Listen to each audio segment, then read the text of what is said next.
다니엘이 이 조서의 왕의 도장이 찍힌 것을 알고도 자기 집에 돌아가서는 윗방에 올라가 예루살렘으로 향한 창문을 열고 전에 하던 대로 하루 3번씩 무릎을 꿇고 기도하며 그의 하나님께 감사하였더라. 아멘.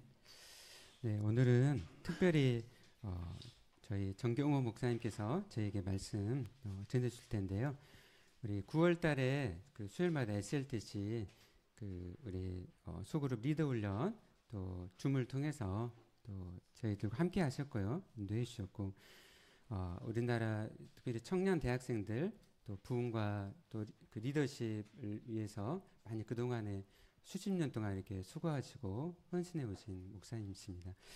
그래서 오늘 이제 서울에서 이렇게 저희들 말씀 전해 주시기 위해서 오늘 이렇게 오셨는데요. 우리 정경 목사님 이렇게 앞으로 나오실 때 우리 큰 박수로 환영하도록 하겠습니다.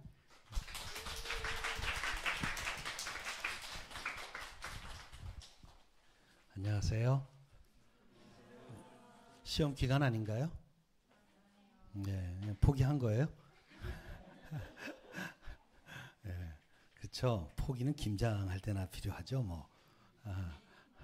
네. 기대보다 많이 오셨네요. 예배 자리가 꽉 찼네요. 그래도 이렇게 줌으로 본 사람들은 얼굴이 조금 익숙하네요. 그래서 몇 줄을 봤으니까요. 그 데이비 킨나만이라고 하는 미국의 그 바르나 리서치라는 그 기관의 대표가 있습니다. 미국의 아주 대표적인 다음 세대 사역자고, 근데 그분이 이제 몇 년 전에 냈던 책이 있어요. 디지털 바벨론 시대 다음 세대들. 이 책 제목이 좋아서 사서 봤던 책이에요. 근데 그 책에서 킨나만이 지금의 시대를 디지털 바벨론 시대다 이렇게 정의를 했어요. 왜냐하면 바벨론의 포로로 잡혀갔던 다니엘과 세 친구처럼 우리의 다음 세대들이 이방 나라 또 이방 신, 이방 문화 속에 살고 있다는 뜻입니다. 그 책 안에 이런 내용이 있어요. 디지털 바벨론 시대를 살아가는 다음 세대들이 미국 통계입니다. 1년 동안에 평균적으로 2767시간을 영상을 보는데 사용한대요. 굉장히 많은 시간이죠. 근데 그 중에 영적인 자료를 보는 시간은 153시간밖에 안 된다. 그러니 80대 1이라는 거예요. 그러니까 다 영상 세대고 디지털 속에 들어가 있는데 거기서 보는 모든 자료가 사실은 다 비기독교적인 세계관에 의해서 만들어진 자료들을 보고 있고, 그나마 80분의 1 정도 153시간에 불과하게 영적인 자료를 본다 그렇게 되어 있습니다. 이 책을 보다가 우리나라는 어떨까 생각을 했어요. 우리나라는 온라인을 다 뒤져봐도 이렇게 다음 세대가 볼만한 영적인 자료가 별로 없더라고요. 그나마 있는 자료는 그냥 교회의 예배 영상 정도, 아니면 뭐 찬양 사역자들이 자기 곡을 이렇게 올려놓은 거, 그 외에 볼만한 게 별로 없어요. 그러고 보니까 저도 잘 안 보는 것 같아요. 온라인에 들어가서 영적인 자료를 그냥 가끔 찬양 정도 찾아서 듣고 있는 것 같아요. 근데 그 외의 자료는 정말 넘쳐나는데, 그러니까 지금의 다음 세대는 80배 차이로 세상적 세계관 속에 빠져 있다라고 하는 거예요. 빠지려고 빠진 게 아니에요. 그냥 좋아하는 걸 찾아가다 보면 그쪽으로 가 있는 거죠. 또 이 유튜브가 얼마나 똑똑합니까? 제가 이렇게 자료를 찾기 시작하면 얘가 뭘 좋아하는구나 다 알아가지고 다음에 PD에 쫙 올려줘요. 유튜브만 들어가면 내가 좋아하는 게 쫙 떠요. 그래서 제가 아는 아이들 유튜브 한번 열어봐 이렇게 열어보면 걔가 요즘 뭘 보고 있는지 그냥 화면에서 볼 수 있어요. 예. 제가 한동안 이제 미스터 트롯, 미스 트롯 막 유행할 때 일일이 TV에서 챙겨보기는 어려워서 거기서 좀 찾아봤더니 한동안 그냥 유튜브만 들어가면 쫙 떠 있어요. 송가인이부터 시작해서 임영웅 뭐 쫙 떠 나오니까 요즘 내가 이걸 주로 찾아봤구나 이렇게 알 정도로요. 근데 킨나만은 수많은 교회와 성도들, 특히 부모들에게 이런 경고를 해요. 이게 앞으로 이제 부모가 될 사람들이잖아요. 아닌가요? 불과 얼마 후에는 다 부모가 될 사람들이죠. 지금 이 시대에 우리가 겪는 당황스러움은 죽음과 같은 삶의 위기가 왔을 때에도 다음 세대들이 교회로 다시 돌아오려 하지 않는다는 데 있다. 무슨 말이냐면 사람이 인생의 죽음 앞에 가면 본질을 생각하게 되고 죽음 너머를 생각하게 되거든요. 그때 사람들은 종교로 돌아오는 경우가 참 많았어요. 근데 이제 다음 세대는 그것도 안 된다는 거예요. 목회를 하다 보니까 50세가 넘어서 막 60대, 70대에 처음 교회를 등록하는 신자들이 있습니다. 그럼 이제 인터뷰를 하게 되죠. 그때 제가 질문하는 게 있어요. 교회를 태어나서 처음 와보십니까? 대부분은 아니라고 대답하세요. 어린 시절엔 다녔죠. 주일학교 때는 갔었죠. 청소년 때까지도 갔었죠. 근데 청년 때 교회를 떠났다. 이런 분들이 대부분이세요. 그러니까 지금의 1세대인 조부모들이나 신앙의 2세대인 부모들의 세대는 어린 시절의 신앙의 경험이 분명했기 때문에 중간에 교회를 떠나고 하나님을 떠났다가도 인생의 위기가 되면 그 옛날의 그 경험 때문에 다시 하나님 품으로 돌아오는 그런 일들을 보게 됐다는 거예요. 그런데 지금의 청소년들, 어린이들 또는 청년들, 인생의 위기가 오고 죽음이 내 앞에 왔을 때 정말 주님께 돌아올 수 있는 세대일까요?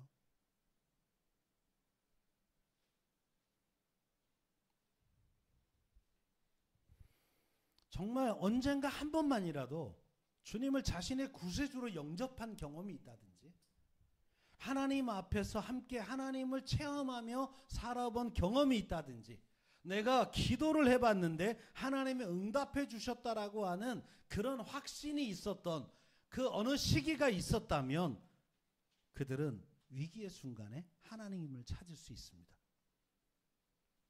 근데 그 경험이 전무하다면 위기가 와도 그 하나님 앞으로 오지는 않게 됩니다. 사람을 찾게 되고 그것도 없으면 결국 자살을 택하죠.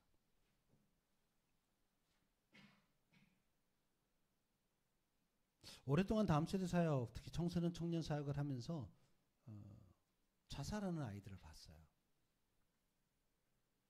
근데 놀라운 사실은 자기가 죽음을 딱 결심할 때 떠오르는 사람이 한 명만 있어도 자살 안 하더라고요. 그래, 죽기 전에 그 사람 한번 만나봐야지. 그래, 그분하고 얘기를 한번 해봐야지. 그 한 사람이 있는 사람은 안 죽더라고요. 근데 그것이 하나님이라면 그렇게 쉽게 자기의 목숨을 끊지는 않을 거예요. 여러분에겐 그 경험이 있습니까? 하나님을 만나본 경험이요. 내가 기도했더니 정말 신기하게도 하나님 응답하시더라. 이 체험이 있냐고요. 어느 사람도 찾아갈 곳이 없을 때 내 인생에 벽이 있다고 느낄 때 그때 하나님 앞에 가본 경험이 있냐고요. 앞으로 살아가면서 우리는 그런 순간들을 수없이 만나게 될 거예요. 안 그러기를 축복합니다. 근데 인생은 그 경험이 분명히 있어요. 살아보니까. 여기서 끝났으면 좋겠다. 그 순간이 전 목사를 하면서도 있었어요. 자기 전에 하나님 앞에 이렇게 기도하고 잠든 날이 있었어요. 하나님, 그냥 이 밤에 데려가시죠. 내가 신앙 양심상 스스로 끊을 수는 없고 그냥 하나님이 이 밤에 데려가시면 내가 좀 덜 창피하게 끝날 것 같습니다.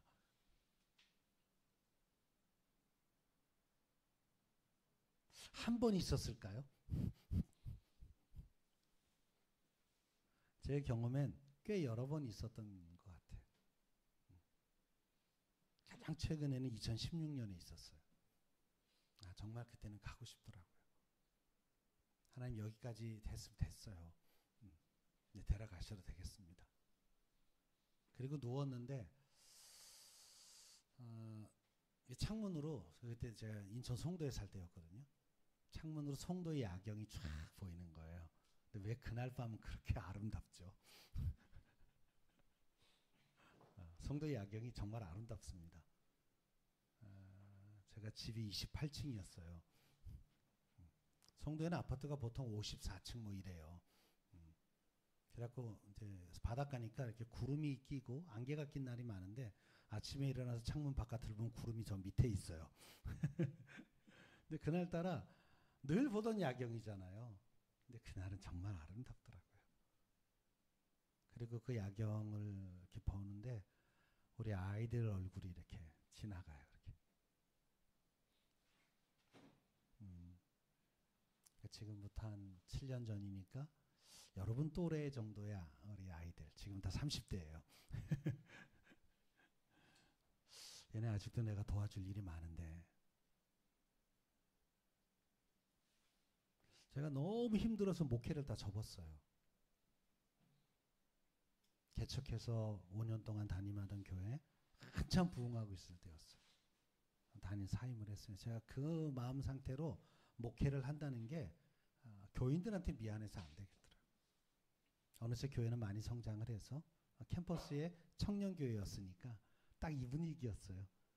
개척하고 청년들이 한 100명 이렇게 나올 때였어요. 그러니까 전교생이 500명이었는데 100명이 우리 교회에 나왔어요. 뉴욕 주립대학교였습니다. 그 사람들이 떠오르는데 캠퍼스에 나를 통해서 전도받고 나를 통해 양육받고 했던 애들이 떠오르는데 가면 안 되겠더라고요. 그래서 천국으로 안 가고 저는 체코의 프라하로 갔습니다. 아무 계획 없이 그냥 그래 프라하로 가자. 거기 제 아주 친한 후배가 한인교회를 하고 있었는데 그냥 전화해서 나 가도 되냐? 선배님 왜요?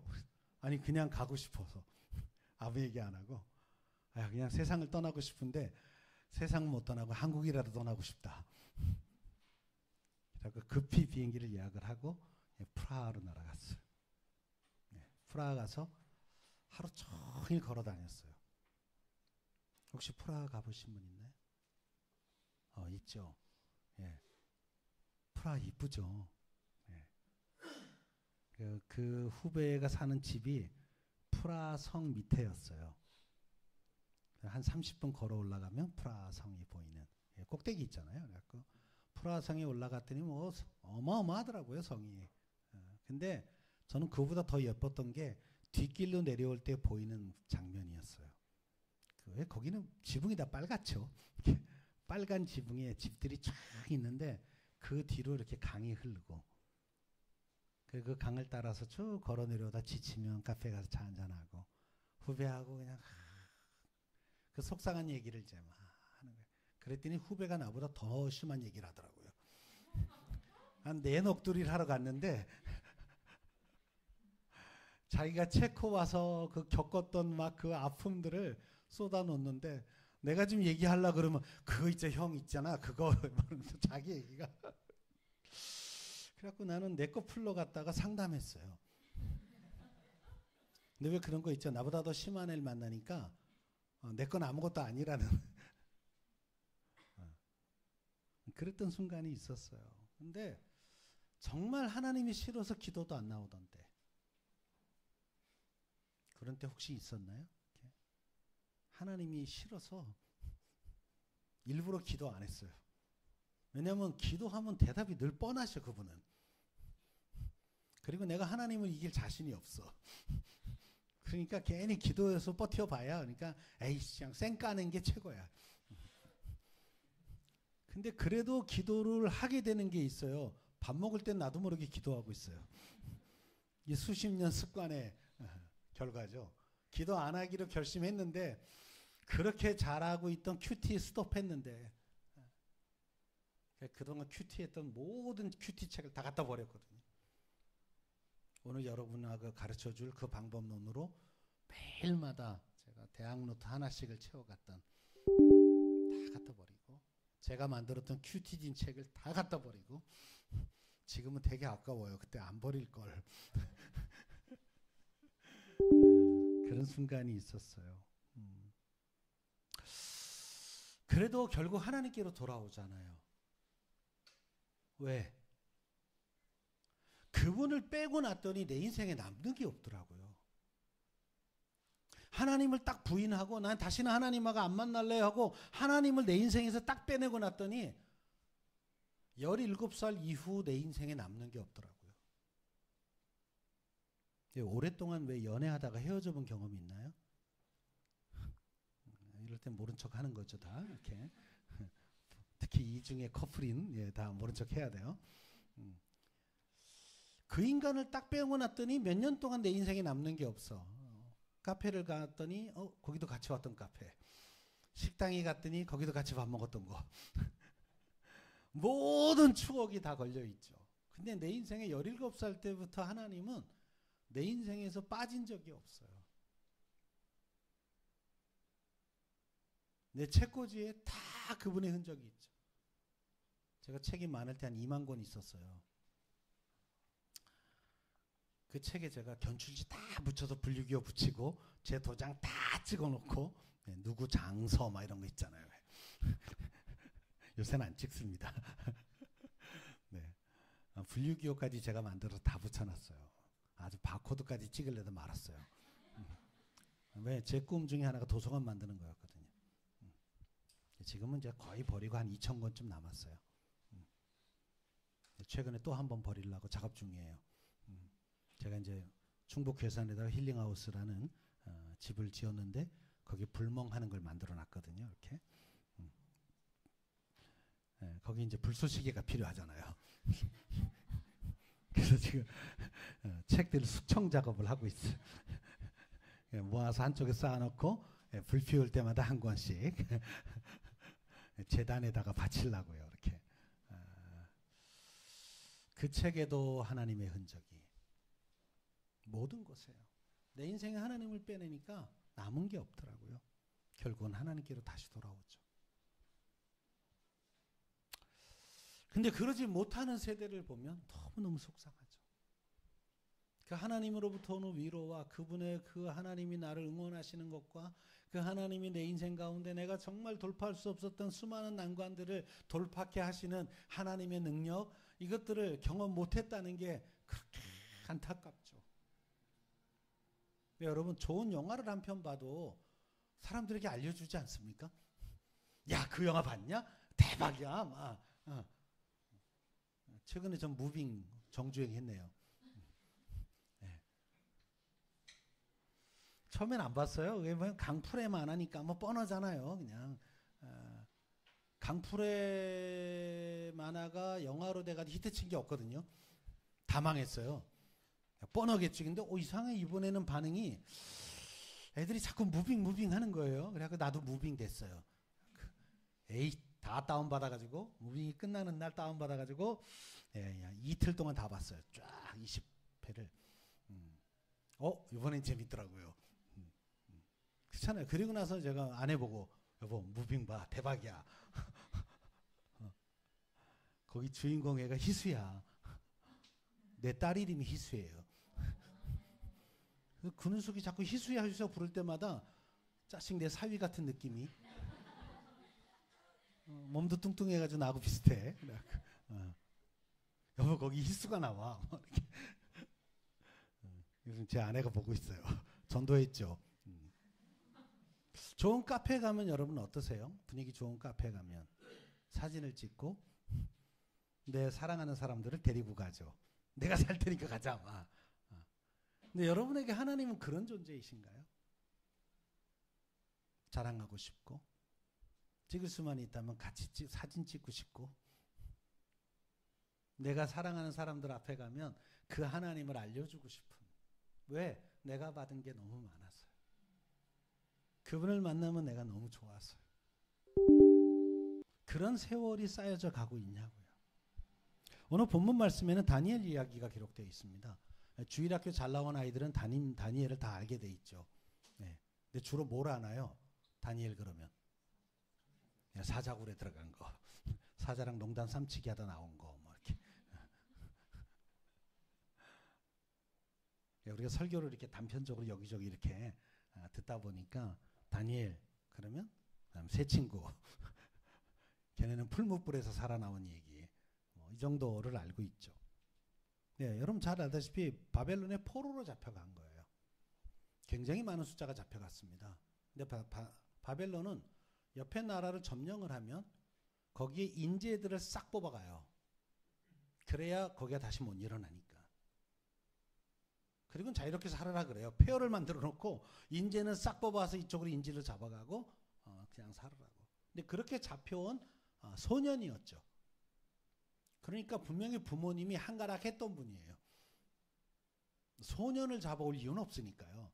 걔네 엄마 아버지를 잡아오다 보니까 가족이 다 같이 끌려온 거죠. 놀라운 사실은 바벨론이라는 이방 나라에 왔어요. 거기서 이방 신을 믿도록 강요받았어요. 그리고 이방 문화 속에 살았어요. 그런데 그 상황 속에서도 분명한 믿음의 확신과 삶을 살았다는 겁니다. 잠깐도 아니고 오랫동안 살았는데, 심지어는 왕의 어떤 심부름을 하는 아이로 뽑혀서 왕 앞에 끌려가서 거기서 특별 교육을 받고 먹는 것까지도 통제당하는 그런 인재의 교육을 받았는데도 불구하고 그는 거기서 버텨내요. 그 왕이 주는 걸 먹지 않아요. 나는 채소만 먹고도 건강할 수 있다. 그 증명해내죠. 그 어린 소년의 몸으로. 어떻게 가능했을까요? 나중에 총리가 됐어요. 그 얘기 다 하려면 오늘 시간이 너무 많이 걸리고요. 그런 환경에서 포로로 잡혀간 아이가 총리가 됐다는 건 어마어마한 일이죠. 그것도 그 당시에 총리가 3명이 있을 때였어요. 근데 총리 중에서도 대장이야. 그러니까 나머지 총리들이 얼마나 얘가 싫었겠어요. 이방인인데. 총리 중에 대박. 그리고 그 박사 그룹이 있었는데 박사 그룹에도 최고. 얘를 제거하려고 음모를 꾸미죠. 그리고 왕 앞에 가서 아주 멋지게 이야기합니다. 왕이여, 당신이 최고죠. 왕은 기분이 좋았겠죠. 그렇지. 그러니 당신 말고 딴 놈한테 절하는 건 안 되겠죠. 앞으로 한 달 동안은 당신 말고 다른 데다가 절을 하는 놈이 있으면 무조건 죽입시다. 왕이 기분 좋게 도장을 찍었어요. 그럼 제일 먼저 이 사실을 누가 알았을까요? 네, 총리 중에 우두머리였던 다니엘이 알게 되면, 왜? 왕의 조서에 도장 찍고 이걸 전국에 반포하라. 누구한테 명령해요? 네, 총리한테 합니다. 근데 그걸 알고도 그는 그날 자기 집에 가서 예루살렘으로 향한 창문을 열고 하루에 3번 하나님 앞에 예배하던 것을 쉬지 않습니다. 미친 거죠. 여러분들 혹시 이런 경험이 있나요? 이런 미친 짓? 저는 군대 가서 한번 해봤어요. 군대를 이제 저는 행정병으로 지원해서 갔는데 저는 타자병으로 갔어요. 가서 군단 인사과에 있었어요. 연말이 되니까 별 3개 다른 군단장이 참모부의 아이들 고생한다고 맥주 파티를 열어주더라고요. 그럼 쫙 서가지고 이렇게 컵을 들고 서 있다가 이렇게 별 3개가 오시면 이렇게 관등성명을 대면서 컵을 내밀어야 돼요. 네, 이병 전경해 이렇게 딱 이렇게 컵을 내면 군단장이 쫙 맥주를 따라주면 감사합니다. 그리고 돌아서서 완샷하고 이렇게 털고 이렇게 차렷하면 돼요. 저기서부터 쫙 하고 오는 거죠. 이렇게. 근데 저는 17살 때 세례 받을 때 하나님 앞에 술 안 먹기로 약속했거든요. 그런 나를 아는 고참 하나가 제 뒤에 서서, 아이 새끼야, 오늘은 먹어야 돼. 안 먹으면 너 영창 가. 협박을 하고 있네요. 근데 별 3개가 앞에 왔길래 관등성명을 대고 컵을 내밀면서 제가 이렇게 말했어요. 굴 나눠주십시오!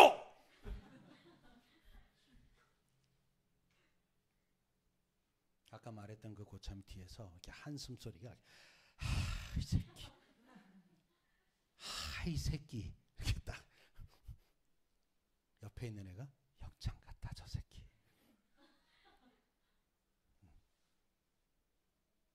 영창 가죠 뭐. 군단장이 이런 놈을 처음 만났나 봐요. 마지막 맹랑한 놈 그렇게 쳐다보고 있길래 저도 같이 쳐다봤죠. 뭐 할 게 있어야죠. 그게 한 10초, 15초 이렇게 짧았는데 정말 긴 시간처럼 빨리 지나갔으면 좋겠다. 영창이든 뭐든 빨리 결론이 났으면 좋겠다. 근데 군단장이 이렇게 쳐다보고 있다가 부관! 가서 콜라 가져와! 그 소령, 이게 말똥 하나 다른 소령이 저 때문에 PX까지 뛰었어요. 전 그때 짝대기 하나였는데.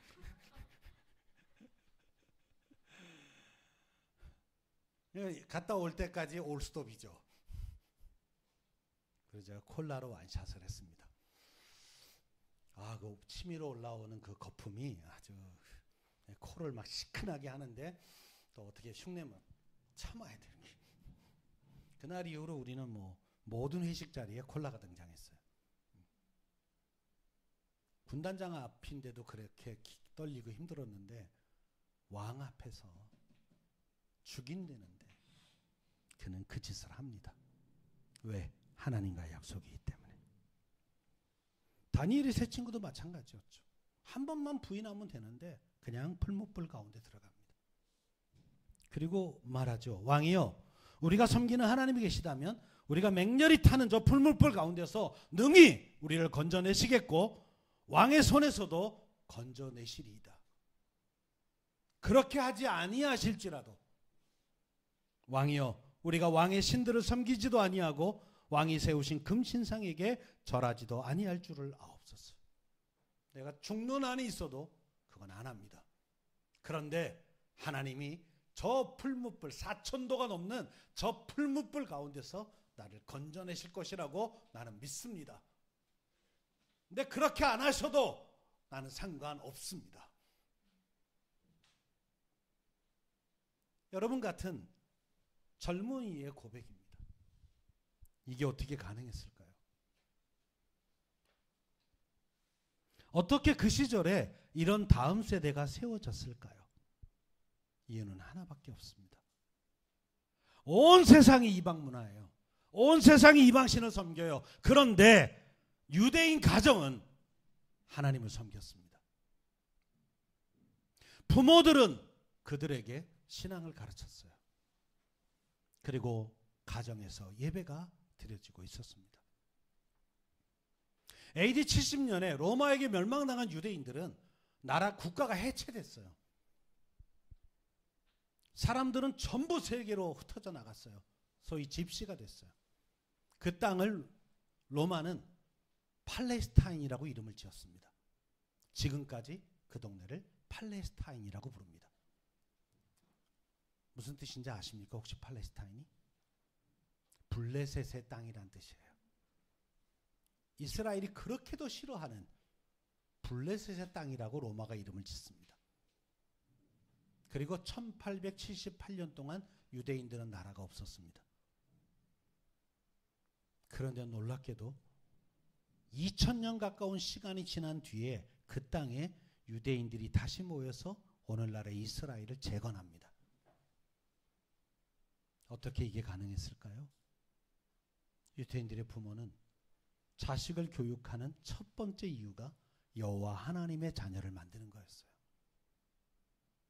신명기 6장에 나오는 이스라엘아 들으라, 이 말씀을 매일 암송해 줍니다. 젖을 먹일 때도 이 말씀을 암송하고 먹여요. 그리고 말을 시작하면 빨리 아멘을 해야 먹는 거예요. 제가 우리 아이들 키울 때 그랬어요. 아멘 하기 전엔 밥 안 줬어요.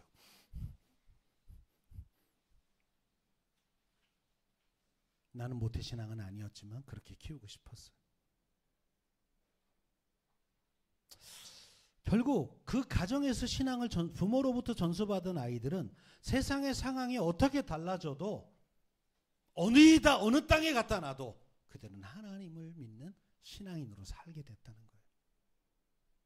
지금 한국교회가 다음 세대를 다 잃어버린 이유는 부모 세대가 신앙을 잃어버렸기 때문이에요.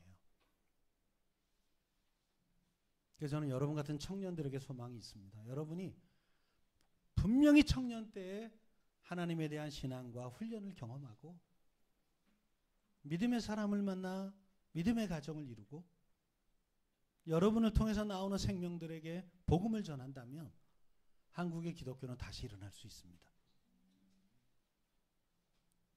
지금 듣고 물 꾸십시오. 믿음의 사람 아니면 결혼 안 한다.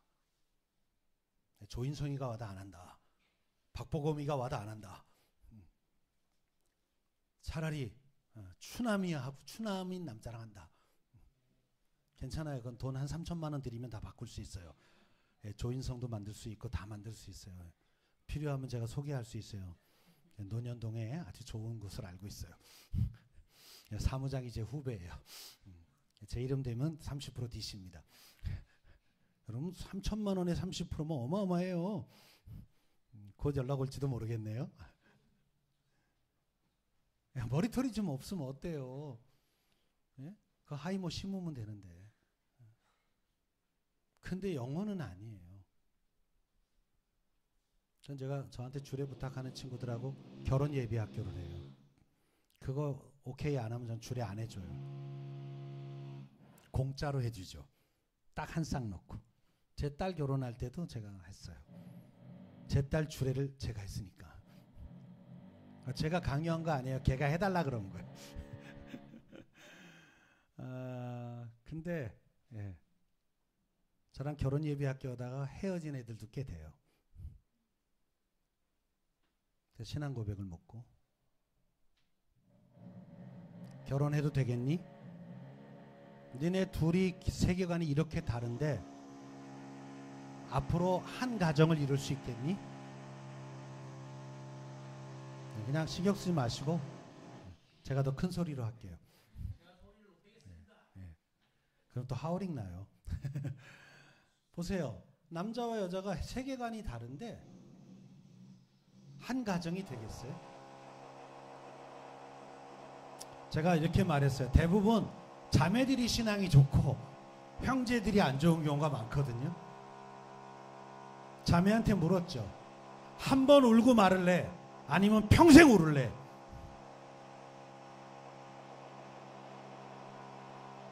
그 많은 쌍을 헤어지게 했어요. 식장 다 잡아놓고 날짜 다 결정했는데. 근데 그 자매들이 지금 저한테 고백해요. 그때 한 번 울기를 잘했습니다. 신앙이 좋은 사람과 함께 사는 복이 이렇게 큰 건 줄 몰랐습니다. 만약에 여러분이 그렇게 할 수 있다면 여러분을 통해서 나오는 생명들이 가정에서 부모로부터 신앙을 전수받으며 신앙 공동체인 가정을 경험한다면 세상 어디에 갖다 놔도 그는 하나님을 부인하지 않습니다. 하나님 앞에 예배하는 걸 타협하지 않는다고요. 중간고사요? 기말고사요? 그게 왜 나의 예배하고 관계가 있는데요? 이 시간을 미리 띄워놨다면 내일 볼 시험은 미리 공부를 했어야죠. 그게 주의를 성수하는 거죠. 그래서 못하면 성적이 떨어지는 거죠.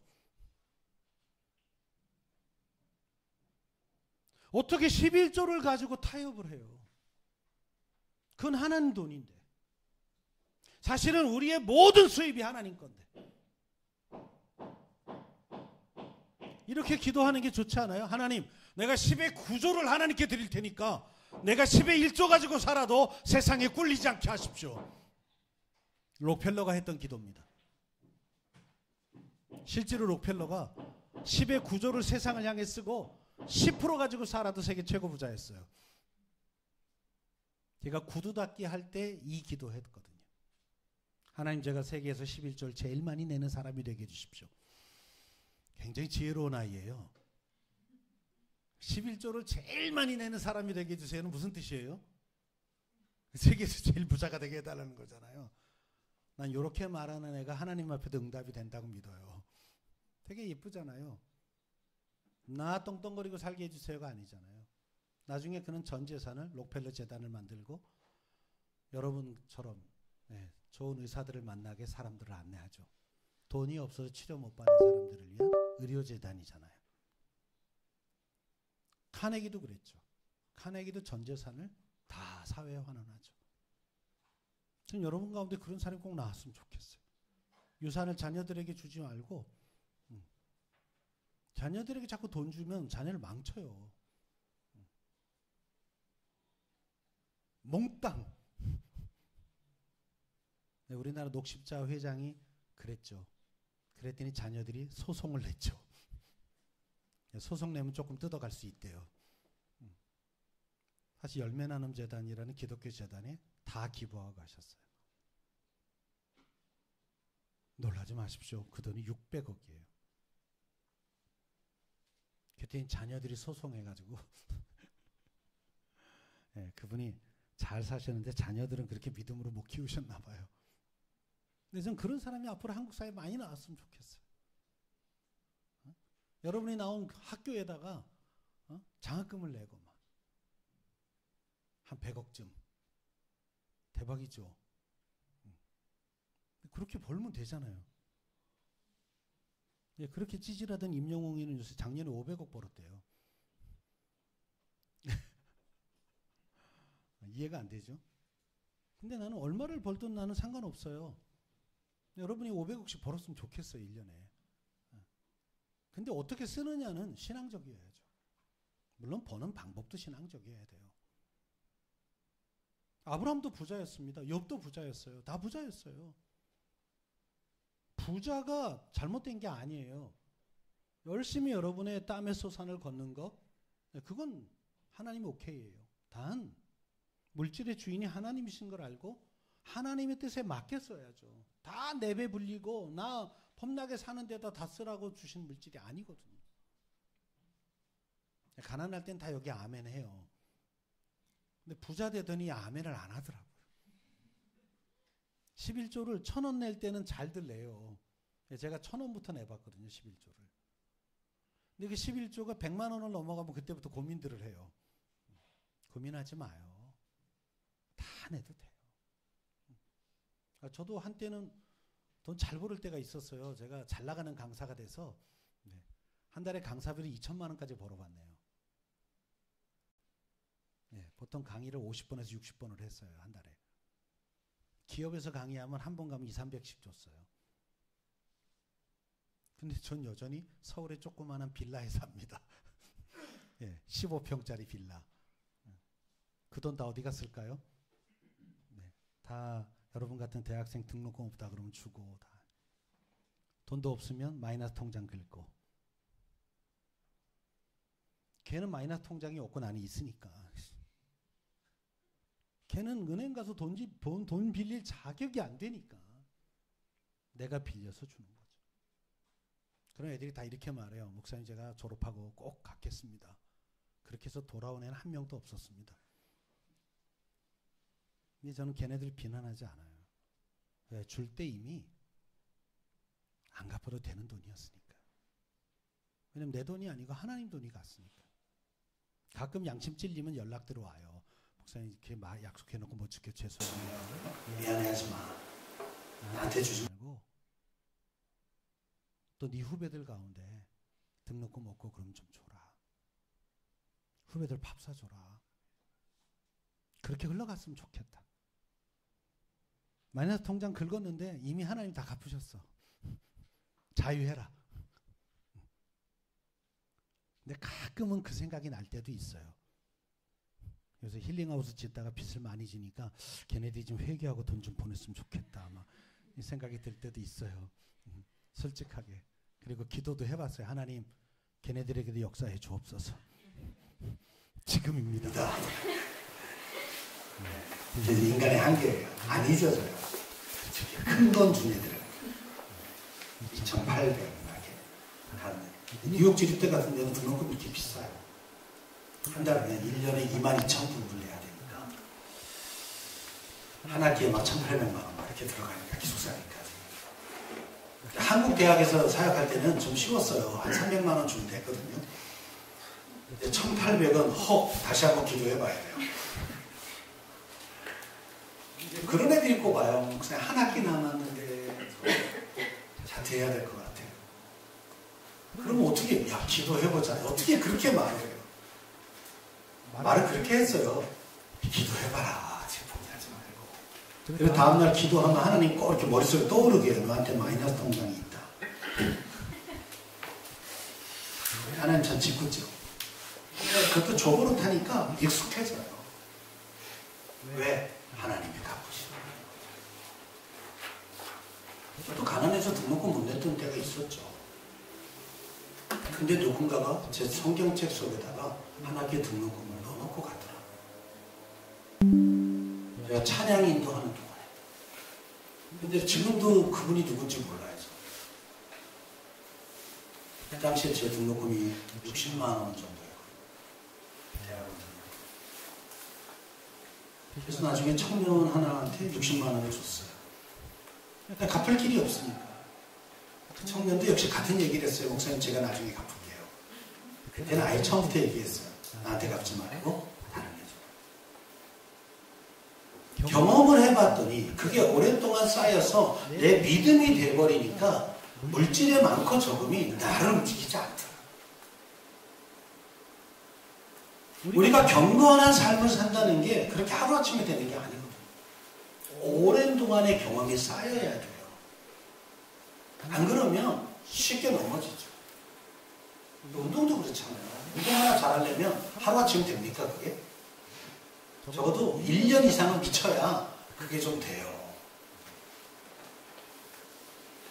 경건에 이르는 연습도 똑같아요. 어떻게 다니엘과 세 친구는 이룰 수 있었을까요? 오늘 우리가 한 절 읽었는데 거기에 중요한 3가지 비밀이 있어요. 하나는 다니엘이 목숨을 걸고 지키는 경건 생활을 했다. 목에 칼이 들어와도 난 지킨다. 이게 다니엘의 역사예요. 그 총리의 자리 잘려도 괜찮아. 그러나 내가 마지막까지 포기할 수 없는 거 하나가 있는데 그건 하나님이다. 요즘으로 말하는 그게 다니엘의 인생의 핵심가치였죠. 딴 건 다 이래도 상관없어. 그러나 내게 하나님만 있다면 난 오케이다. 왜? 내 생명도 지금까지 삶의 모든 캐리어도 하나님이 내게 주신 것입니다. 그분이 있다면 나는 다 잃은 게 아니고 모든 걸 안 잃은 사람이죠. 왜? 그분 안에 세계가 있고 그분 안에 우주가 있고 그분 안에 모든 물질이 있습니다. 우리들에게도 이런 영성이 있나요? 죽어도 괜찮아. 어차피 우린 죽으면 원래 가고 싶은 그 나라에 가는 거니까. 제 아내가 암으로 투병하다가 하늘나라 갈 때 2007년도였어요. 맨 마지막에 의식이 있어서 마지막 대화할 때 그랬어요. 여보, 나는 죽으면 천국에 가는 거라 전혀 문제가 없다. 그렇게 가고 싶었던 천국. 좀 일찍 갈 뿐이야. 그런데 나 보내고 당신이나 가족들이 힘들어하지 않았으면 좋겠다. 고등학교 1학년 중3인 아들, 딸에게도 그 얘기 했어. 엄마는 천국에 갈 거야. 빨리 가게 돼서 좀 서운하긴 한데 그래도 괜찮아. 근데 너희들한테 미안하다. 딸한테 그랬어요. 네가 시집가는 넌 엄마가 있어야 되고 네가 아기를 낳는 난 엄마가 있어야 되는데 그때 못해주게 돼서 미안하다. 제 딸의 결혼식 날 부모님께 드리는 편지를 읽는데 그 말을 하더라고요.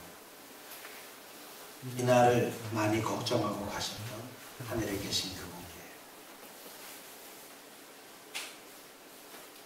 그 청소년인 우리 아들딸이 엄마의 죽음 앞에서 참 잘 견뎠어요. 힘들 때마다 그들은 이렇게 말했어요. 우리가 이렇게 살면 엄마가 힘들어한다. 이게 믿음이에요. 고등학교 1학년 여자애가 엄마를 잃고 얼마나 힘들었겠어요. 나중에 좀 큰 다음에 그런 얘기 하더라고요. 아빠 힘들까봐 잘 때 베개에다 묻고 울었다. 미안하다. 아빠가 왜 미안해? 믿음이란 결국 모든 게 하나님이잖아요.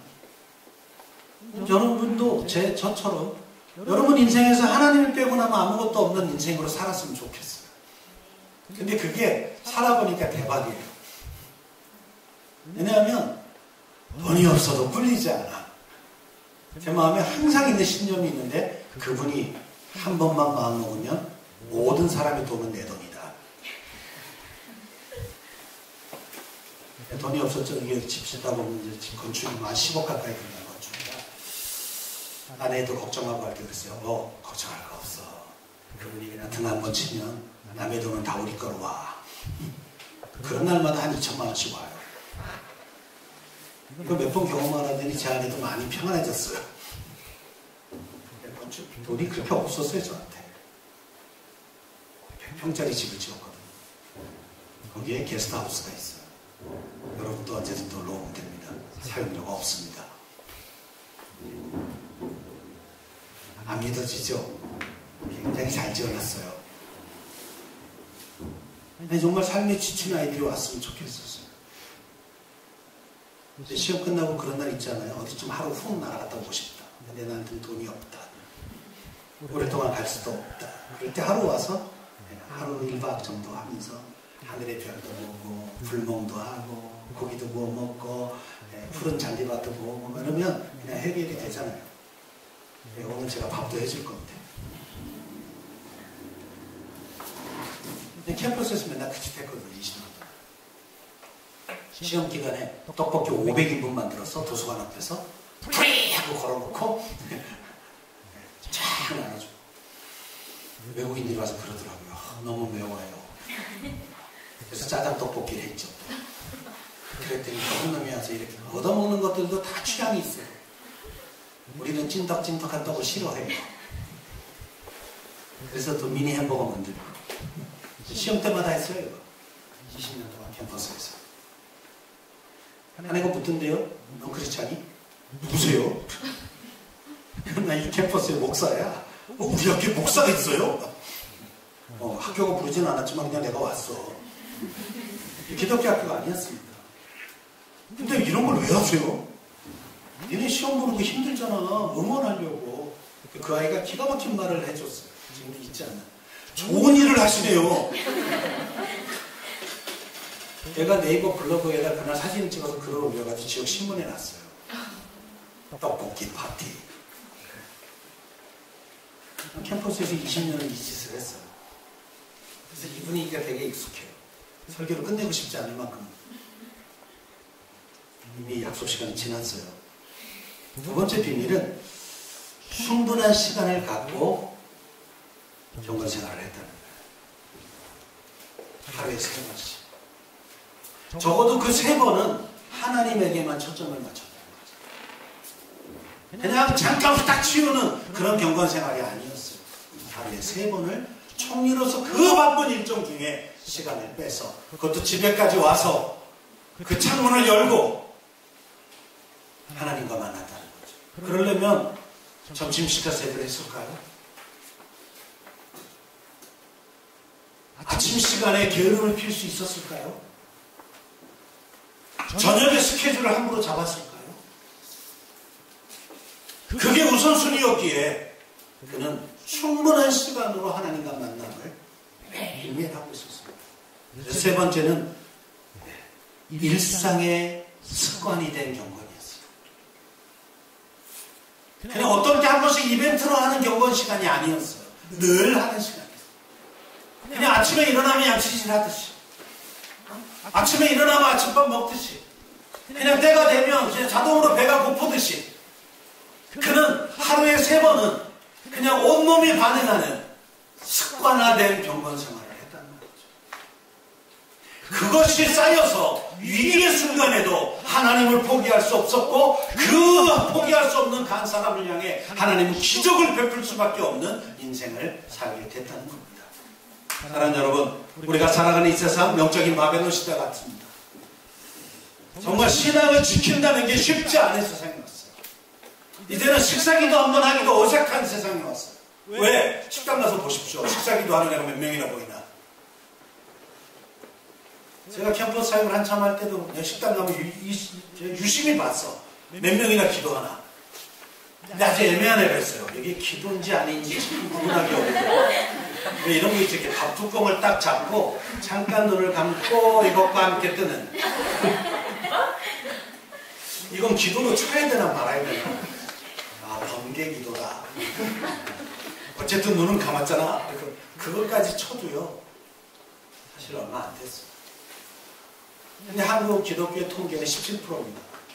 갤럽이 조사한 2021년의 통계가 기독교라고 말하는 사람이 17%래. 그러면 100명 중에 17명 정도는 기도를 해야 되잖아요. 그렇게 안 되던데요. 여러분은 하십니까? 학교에서 밥 먹을 때? 좀 길게? 이거 말고. 저는 넌 크리스찬하고 밥 먹을 때 길게 해요. 일부러. 세계 평화까지 다 해요. 이스라엘 정리 그치게 하시고, 우크라이나, 막 그러면 얘가 차마 자기가 먼저 못 먹잖아. 그럼 꼭 불편한 얘기 한마디를 합니다. 뭐 이렇게 기도 오래 하세요? 그때 웃으면서 그러죠. 이거까지 하느냐고 길어졌어. 그래야 밥 먹을 내내 신앙인 거란 얘기예요. 때를 얻든지 못 얻든지 항상 하라. 캠퍼스 다닐 때 신권 100장씩들 이렇게 주머니에 넣고 다녔어. 그리고 이렇게 지나가다가 이렇게 밥 먹었니? 사형리에 대해 들어보셨나요? 그럼 다 도망가요. 저 CC 출신이거든요. 사형리 지금도 다 외워서 해요. 근데 언젠가부터 사형리를 드리더니 제 옆에 있는 애들이 다 사라지더라고요. 그래서 바꿨어요. 방법을. 10권 정도 뽑으러. 2000년도입니다. 그랬더니 밥 먹었니? 그랬더니 왜요? 나도 혼자 먹어야 돼서 혼밥은 싫어서 같이 먹을래? 여기까지는 의심해요. 근데 제가 10권 100장을 딱 보여주면서 내가 살게. 그럼 마음을 다 열더라고. 친구들 같이 가도 돼. 안 먹는 동안에 절대로 전방 안 합니다. 밥만 먹어요. 그리고 이상한 얘기하죠. 애인이 있냐? 졸업하면 원래 진로 코칭하는 거예요. 연애 코칭. 그리고 몇 번을 먹고 나면 내가 물어봐. 목사님 아니세요? 난 목사인데? 근데 왜 성경 공부 같은 얘기는 안 하세요? 왜? 하고 싶니?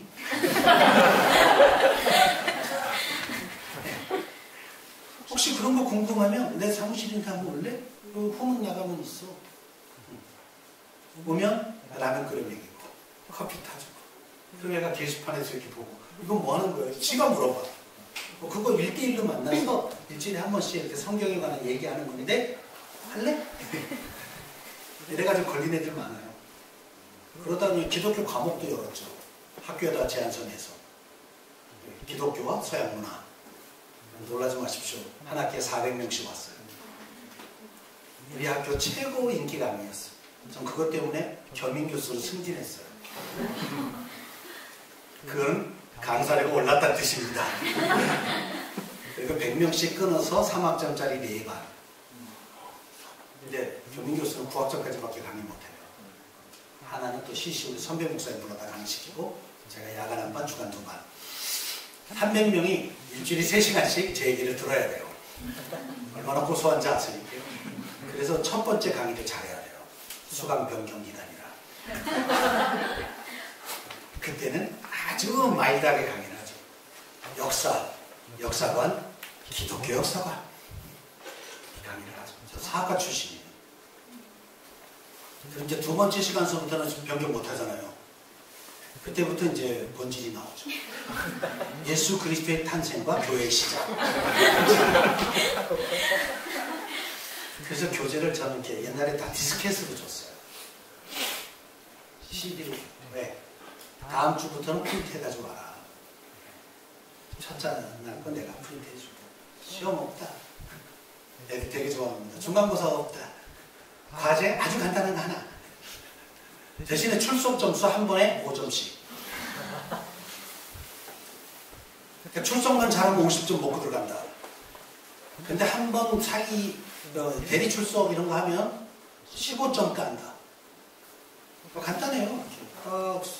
쉬는 시간 끝나고 보면 대충 빠져 있잖아요. 그러면 5분 일찍 끝내요.